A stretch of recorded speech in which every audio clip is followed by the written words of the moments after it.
RuneScape is often played as a game where people race through as much content as possible to reach something called the endgame, a world of high-skill bossing, raids, and elite quests, like Desert Treasure 2 and its 4 resulting solo boss encounters. In 27 episodes, going on 28, yes, we've been here for quite some time, we've been working on a single quest, and the prerequisites for this quest, Recipe for Disaster. And with the lucky Tome of Earth drop we got last episode that allowed us to bypass our restrictions with Chronozon and Family Crest now behind us, we only have one quest, or at least a segment of a quest, standing in our way for finally completing the quest we accidentally started in episode 1, the Legends quest. But why has our journey been so different? Are we not also racing through content to reach the end? Well, no. You see, this is Lorebound, and he's not a regular Iron Man. Every item, every refining method, and every enemy must be unlocked manually by finding an in-game source that mentions it, be it NPC dialogue, books, or other in-game text. For things that do not exist, like Earthblast, we set as a community a goal or a penalty that I must overcome in order to temporarily bypass this requirement. For Chronozon's Earthblast,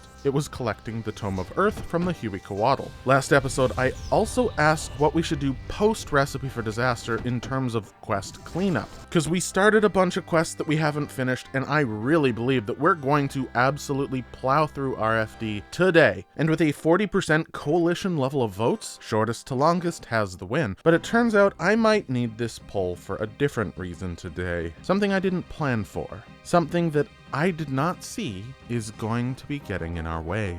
So let's hop right into the adventure. We join Lorebound coming off of his Family Crest high and heading directly and immediately towards the Legends Guild. We're told we need to be a legendary citizen of Gelinor in order to enter the guild. If I want to join, I need to complete a quest, and upon completion, I will become a fully fledged member. Apparently the guard has a scroll that allows him to check quest eligibility. We end up passing that test. We must visit Grand Vizier Urkel in order to obtain details on whatever this quest entails. Would you like to? Yes! He unlocks the gate and lets us into the courtyard. In the small building outside the guild hall resides the Grand Vizier. We ask Radamus a little bit more about himself before blindly saying yes to his quest. Okay, I was kind of hoping for a little more than just a title and a name. Okay, so what's involved? Fancy map in a jungle for us? Oh, and also probably nothing, just befriend the locals and bring back a token of that friendship. Sure, the map is important, but having people in our debt is so much better. Now, I am lacking the herblore level to complete this quest, but not start it, and not get to the point in the quest that we need to actually start the Recipe for Disaster quest. So we're gonna go ahead and accept this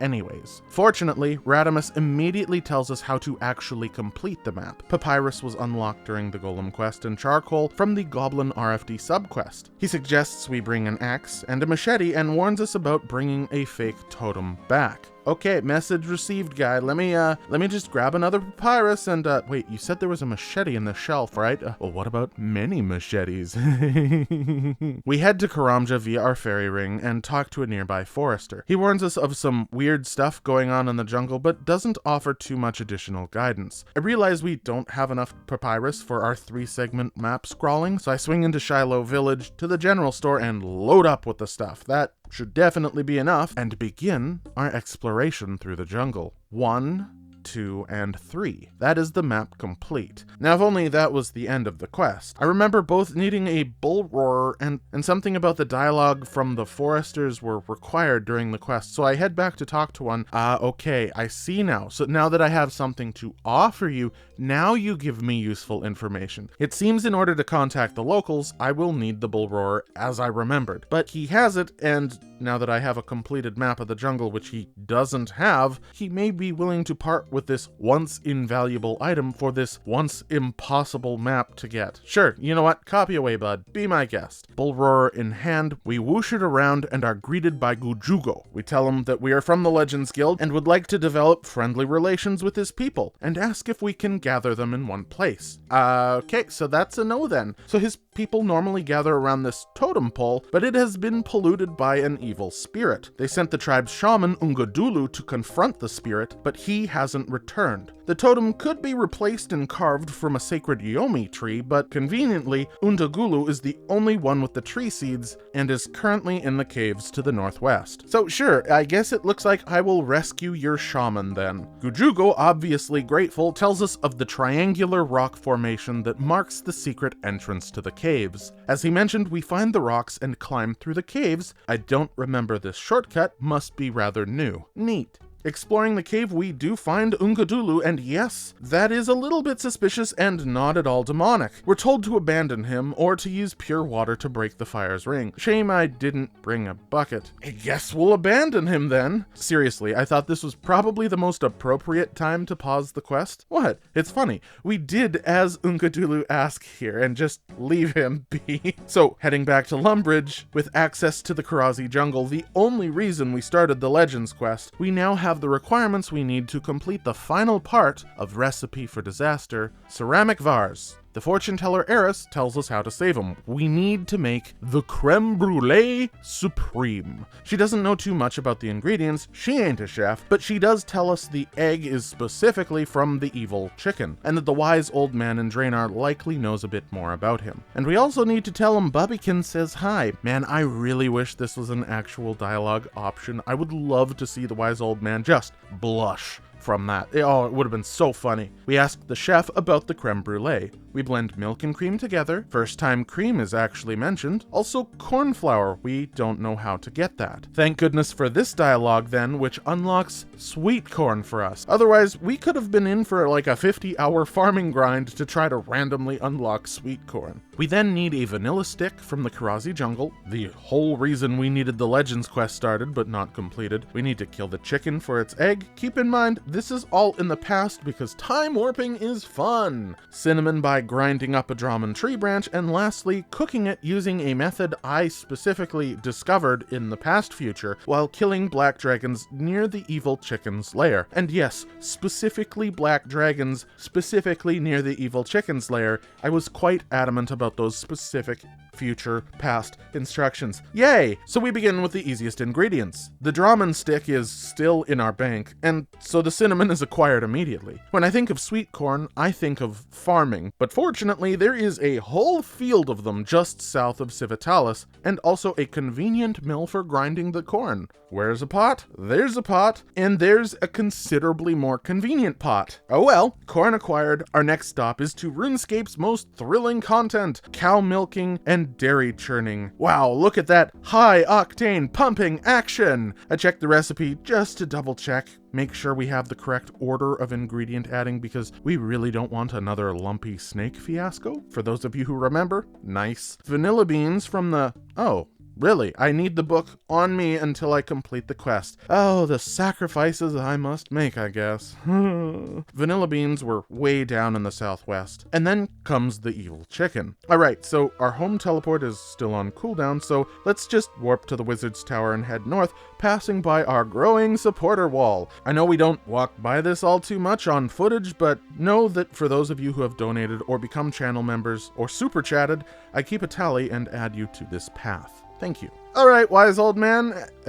Actually, what kind of junk do we have sitting in the bank? Don't mind if I clean it up a little then? Nice. Okay, so I want to ask about strange beasts. The evil chicken, there we are. Okay, so apparently it was a demon chicken, or a regular chicken, that gained some level of intelligence. It swore to kill any humans or chickens if it ever encountered either again. I thought it just killed people, but no, that's an odd bit of lore right there. It became a chicken murdering chicken. That's not too far-fetched. Okay, so here comes the juicy stuff. A coven of witches meet on the night of a full moon in the fairy kingdom to worship it and summon it to do their will. And if we were looking for the evil chicken, where would that be? Likely the land of the fairies Zeneris. Actually, using a raw chicken as passage makes way more sense now that I know that it was also a chicken killer, and we head to Zeneris, chicken in hand, enter the lair, because what long-standing RuneScape player doesn't know where the chicken lair is? Now, the evil chicken itself doesn't do all too much. I realize after a bit that it uses magic attacks and not melee, so flicking.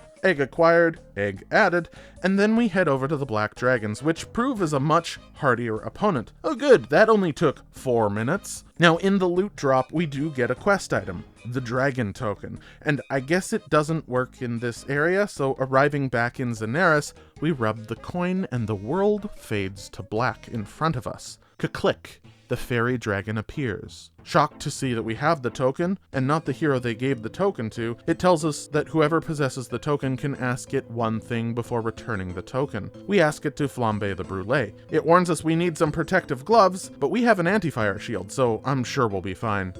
Yeah, I've seen muggers hit harder than that, so I'm sure we'll survive. Brûlée complete, we head back to Lumbridge, carefully select the use icon, and complete the final subquest for Recipe for Disaster. With everyone saved, a new cutscene plays. It's finally time to restart time, so we can deal with the Culinarimancer. Isn't that just Latin for proceed? After a bit of flaunting by Eris, the Culinarimancer vows to return before vanishing into the Onion Ring portal. You know what? Yep. No, those are onion rings now. Lorebound approved. Gone but not for good, Eris instructs us to finish him off by taking the fight to him and entering the Onion Ring portal ourselves. Hey, cool, it's a regular room again. So I recall needing ice gloves, or our smith gloves, and also a wide variety of attacks for the Gelatinoth mother. So I put together a mishmash of items and prepare for the fight ahead. Geared up, we take a breath and enter the portal.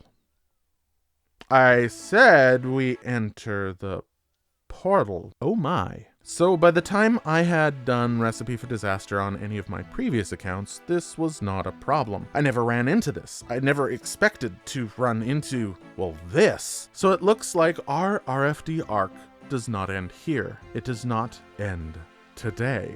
It's a good thing we took that poll because we're gonna have to probably do all of these quests and more to reach 175 quest points. So start thinking about what quest lines you want us to complete because there's likely going to be a poll at the end of the episode about it. Future relics here? There is. Of course, the quickest quest on our list is likely Recruitment Drive, if we do it correctly. To bring you up to speed on the quest, we're trying to qualify to become a Temple Knight, and Sir Tiffy has been assigned as our in to the exam area. After all, they don't need no dummy in the Temple Knights. Fortunately, I know the quest basically by heart, considering how many times we had to repeat the quest to get to the cake tin that wasn't a cake tin, so it should be a quick check off our list. Okay, I forgot this existed. Now, is the solution to sit around and do nothing? That does sound appropriate, but then again, no, okay, well, time to retry then. Oh wow, right back to Sir Tinley. I mean, I'll try out my hypothesis then. Nothing was correct. Oh wow, getting the hard ones right out of the way from the start then. All right, let's do this. Hopefully. So I collect all the items from around the room, Bunsen burner the spade, which I remember, and then I needed to sit back and think. Now, I remember needing to use the spade on the door and then 2 chemicals, but I can't remember which ones. I know the copper and tin sounding ores are used to make the key mold, so that leaves us really the acetic acid or the cupric sulfate. And I'm pretty sure acids don't exothermically react when water is added, so I think it's the cupric sulfate. I clicked on the door. Why does it say I poured it on the flat part of the spade? I'm almost certain we've already failed, but I mean, let's just add a liquid vial and see what happens then. Huh. Maybe that was the right dialogue? I thought you had to pour the liquid onto the connection where the door and the spade met, not the flat part. Well, let's try it. Huh. Okay, step 1 complete. All right, so that was right then. Next comes the not a cake tin used for making a key mold. Now, the copper and tin sounding ones make the key, so I need another chemical that would make the surround. Wait, gypsum's just basically drywall. So I add a vial of liquid and the gypsum to the pan, and it says it seems to be hardening. That is a good sign. I make the press of the key with the hardening material, and then, if I'm not mistaken, I add the copper and tin sounding vials to make the key. I use the Bunsen burner to furnace the 2 powders together and then use the knife to pry it out. Alright, it should be smooth sailing from here. 1 silver statue missing, and it looks like the sword? I was correct. Bridge problem. Chicken, dog, chicken, grain, chicken. Kill...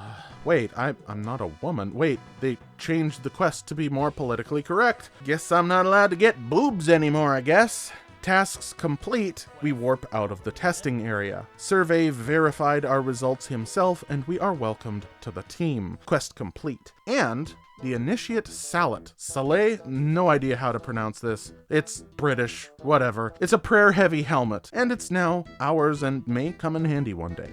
Oh, okay, 51 prayer off that too. That's kinda neat. Next on the docket is the giant dwarf quest, which previously we knocked over a giant statue and the Blackguard asked us to aid in its reconstruction. Of course, getting back to the quest area, my bright-eyed self thought, oh, wouldn't it be nice to have a teleport that gets me really close to this area? I headed to the wilderness, grabbed my Ring of Wealth, uncharged, and then realized that we don't actually know how to charge jewelry yet. Hopes dashed, I ran south to Varrock and entered Keldegrim the normal way.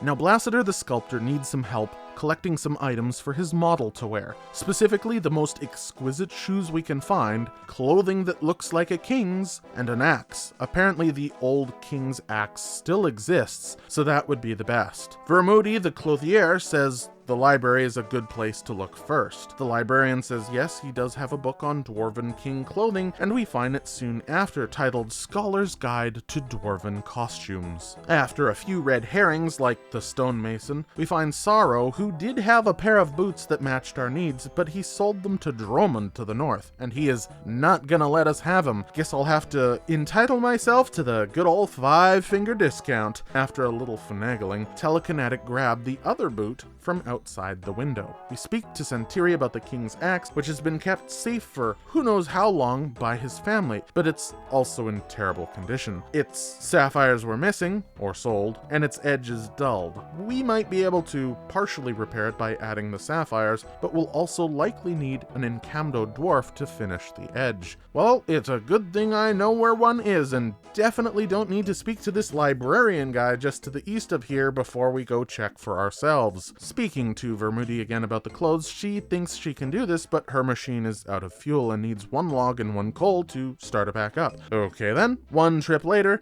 we start up old Betsy, and of course we need to pay for the services as well. I mean, that makes sense. We head to Thurgo, Raspberry Pi in hand, but the dialogue doesn't appear. We actually use the axe on Thurgo, and nothing interesting happens doesn't appear. It brings us to the dialogue tree, which is one of the strangest interactions I've ever seen in a quest. So we head back, speak to the librarian, and he tells us to speak to Reldo. And he tells us not only that the Encamdo dwarves were all but wiped out from the face of the earth by the barbarians, which we already know from the Encamdo dwarf in Camdozel, but he also tells us where Thurgo lives and that he likes red berry pie. Okay, so now we go to Thurgo, offer him a pie, and came prepared because for some weird reason, I remembered that we needed either an iron or a blue-right bar for the repairs, and iron turned out to be correct. So he repairs the axe, and we take the items to the sculptor, so we can finally complete our quest. Okay, it's a little bit headless there, Jim. So it turns out, since Keldegrim is not run by a king anymore, but a consortium, their indecisiveness on whose head is put on the statue is becoming a bit of a problem, so we may need to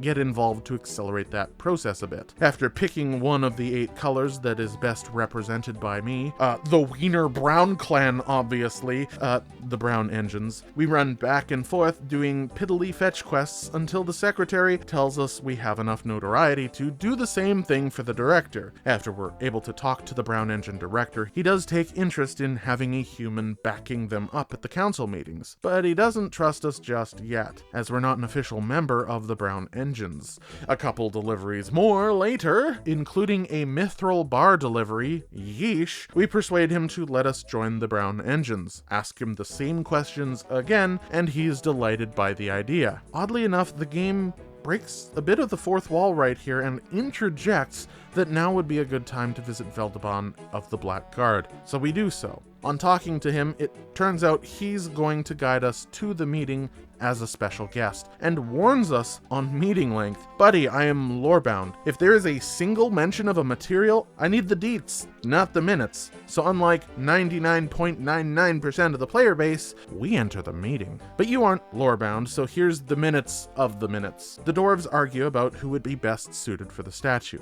The Red Axe Director, head of the largest and most powerful sect of the Octagonal Consortium, does seem to have a point to his claim to the spot. Enter us, a guest. They humor that I should choose the statue's head, being a complete outsider, and the Red Axe director threatens to boycott the trade octagon. We pick the brown engine. The Red Axe director says we're gonna regret that decision, and the statue's head is completed, just like the quest. It seems the meeting minutes were actually quite accurate, and we really did miss nothing by taking the minutes. Okay, next on the quest list, there's the Barbarian training, and we need to be able to plant a seed with our bare hands, but we can't exactly do that if we can't rake anything. So I guess it's about time we figure out how to rake. And while I did get quite a few leads on this, thank you for everyone and your input, I think the best option here may just be the simplest. After spamming the crap out of the farming dialogue option for 4 minutes, we find this.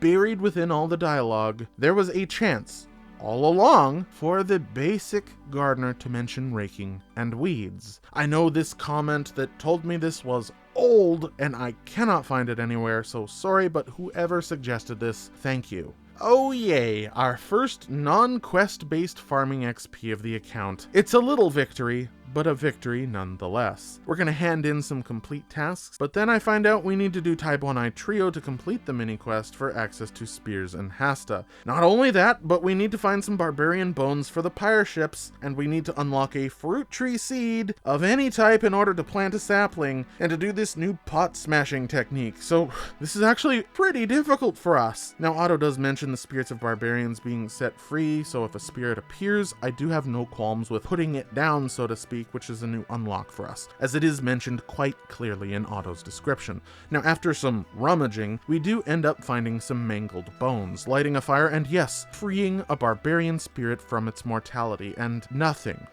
The mini-quest does not proceed. Now, this brings us to a rather odd but interesting thing. What happens when I use an item that I think the game is talking about, but it turns out to be false?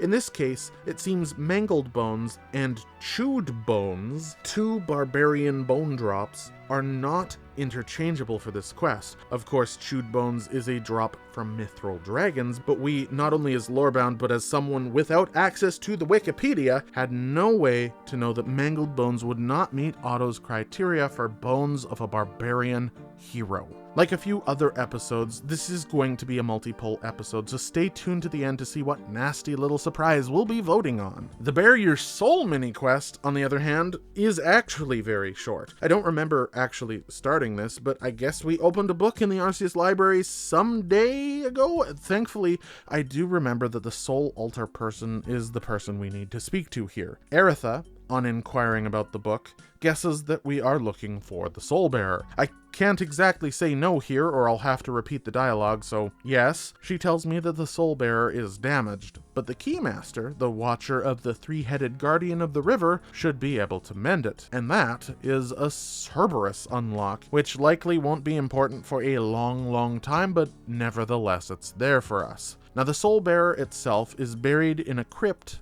in the Arceus Church. Oh, you mean this one? Yes, they did. One detour to the end of the Taverley dungeon later, and we find the Keymaster, one of the saddest NPCs in all of Gelinor. Now, normally I wouldn't go too deep into individual NPC lore, but this one's a bit special. You see, the Keymaster was a master potion maker, an herbalist of the highest degree. Now, one day he was experimenting by mixing some of the rarest herbs together, where he then added magic roots, unlock, and wait a second. There's only a single potion that I can recall that uses magic roots, the Antidote Plus.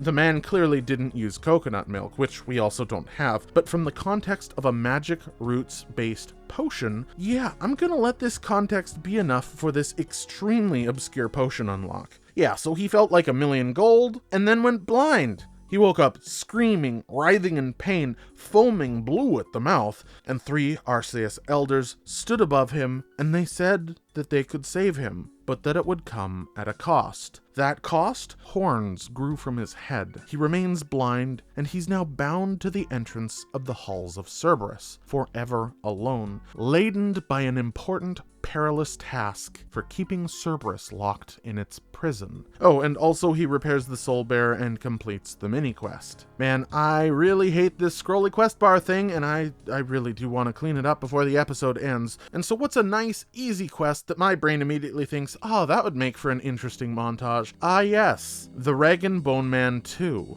Montage time!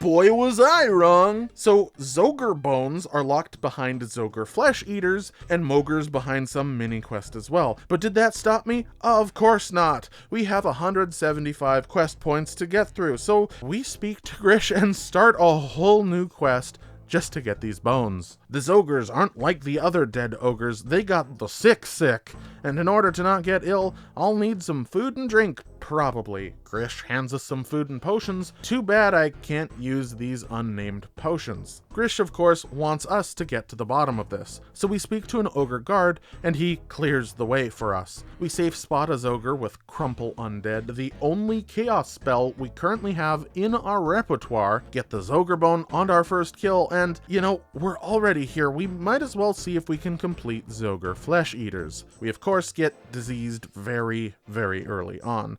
Come across a human body, find a letter on a lectern, battle a deceased man's zombified form, maybe? His bones are there, so what does this make this? I don't know. We pick up the pack, note the moniker B. Vaughn on the leather patch, find a cup with the dragon insignia on it, use the knife on the knife-sized hole, and pry open the ogre coffin to find a very odd, dark crystal. We head to the Wizard's Guild to, gosh darn it, the disease drained our magic level and we can't enter the guild. Guess we're stuck ringing the bell then. Zavastic, initially uninterested, nay annoyed at our presence, quickly changes his tune when we present a few of our finds. He tells us that the dark arts are permitted for research but not for practice, and suggests we poke around a little bit, asking Scythic Inits, a wizard just to the north of here, Sick, if he knows any more on the situation. So of course, we not only invade his privacy, we steal 3 of his books, one a handbook, one with a torn out page on necromancy, the same torn out page that we found in the tombs, and another book on portraiture, so of course we make a sketch of him, and apparently we're good enough to make a non-flattering but accurate truthful depiction.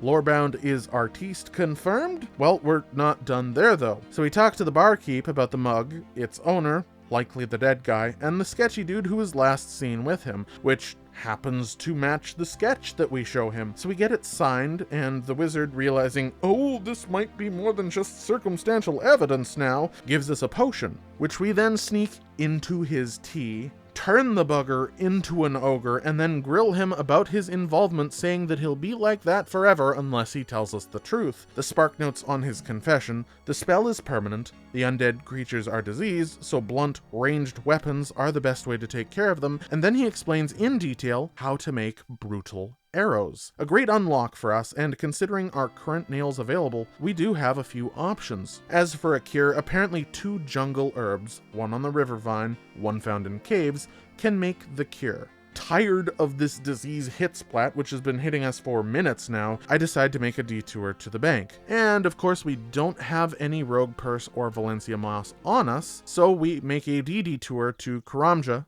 grab the moss, and detour, haha, we find a Joger bone from the Jogers while we're in the cave. And they actually drop rogue purse. I did not know that. Now, of course, there's only one potion that he could have been talking about when mixing these together, so regardless of what the name happens to be, Relison's Balm, it becomes unlocked. We let Grish know what we learned, and that these Zogres are likely never going away. He understands and tasks us with going a little deeper into the area to retrieve some important ceremonial items, and gives us a special key. We also mention brutal arrows to him, and somewhat complain complain about the ogre bow, so he teaches us how to make an ogre composite bow. A big upgrade when we inevitably have to kill a dump truck load of chompies. And Zogres. Totally Zogres too. That's the primary purpose, yes. We then also give Uglug a 1 dose of Relisum's Balm, who then unlocks that from his shop. We're probably gonna need a few of those. Using Uglug's shop, we actually buy a bunch of achy logs for some more ogre arrows, buy some feathers, and make a moderately healthy mix of mithril and steel brutal arrows. We climb into the catacombs, unlock the door, enter the tombs, and search the stand